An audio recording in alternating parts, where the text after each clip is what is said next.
në djallë shkoft politika për para shëndetit. Prisje më shumë njerëz tek protesta e sotme. Pret një reagim më të madh nga qytetarët. E di pse e pres unë si gazetar për vete, sikur vetëm tisha në atë protesta atje, nuk do çaja kokën fare, po ta them shumë popullorçe. Sepse unë timen do ta bëj edhe do t'i shkoj deri në fund, edhe sikur asnjë person mos kishte ardhur sot atje. Por e kam për këta njerëz. Po them janë 7.000 raste të reja në vit. Një pjesë ikin jashtë. Por teksa shteti i ka braktisur këta persona që vojnë nga kanceri, teksa Ministria e Shëndetësisë i ka braktisur, Drejtoria e QSUT-s i ka braktisur, po të paktën mos i braktisë shoqëria. E di pse, sepse kur bërtet, kur ngre zërin, ka reagim, kanë frikë pastaj, po ngritet zërin. Kurse këtu gjithë kanë frikë. Nuk flasin do të vërtetat e tyre sepse mendojnë se do i bëjnë keq atje ke spitali onkologjik. E di disa pacient më kanë shkruar sot. E ke perceptuar këtë? Po, ja, të lexoj një, domethënë të fundit që më ka ardhur ditën e sotme. Përshëndetje. Do donim të vinim familjarisht në protestën tuaj sot. Nuk mundemi e trembemi, njërin prinde humbëm e tjetra po trajtohet tek onkologjiku. Faleminderit me zemër që jeni zëri ynë, mirë ne ku jetojmë me frikë të reagojmë për të mbrojtur jetën. Ja, është një zonjë. Është një zonjë. Me inicialet AM. Si ky ka shumë që më kanë ardhur dhe në rrjetet e mia.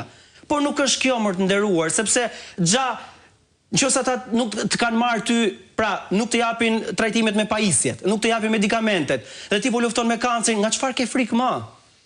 Do duhet të reagojnë sepse realisht ata ti po lufton për jetën, por nëse ty ta kanë pamundsuar këtë luftë, për çfarë qëndron më në heshtje? Do duhet të reagojmë gjithë si shoqëri. Janë 7.000 raste të reja, po them. Askush nuk është imun ndaj kësaj sëmundje. Do duhet gjithë ta kuptojmë për cilësinë e ajrit, për ushqimet që konsumojmë me çdo gjë tjetër. Ka zbritur kancerin moshat 29, 27 e 35 vjeç. Edhe këto me statistika i din shumë mirë ata. Mjekët atje. Edhe një pjesë që kanë mundësi ikin në Itali, apo ikin në Turqi, pjesa tjetër pastaj rrinë në Shqipëri se nuk kanë çfarë bëjnë, s'kan lek. Osman, çfarë synohet pra me këtë protestë të sotme, në kuptimin që do të ketë, nuk e di, sire protestave të tjera, cili është një qëllim që ti do t'ia bie vetes pavarësisht edhe këtij mos reagimi, ëh? Së bashku me grupin që kemi thirrur këtë protestë, shumë shpejt, besoj javën tjetër, do të depozitojmë në SPAK raportin e KLSH-s, pra gjitha kallëzimet penale të gjithë individëve që dalin në atë... Po, sepse aty ka...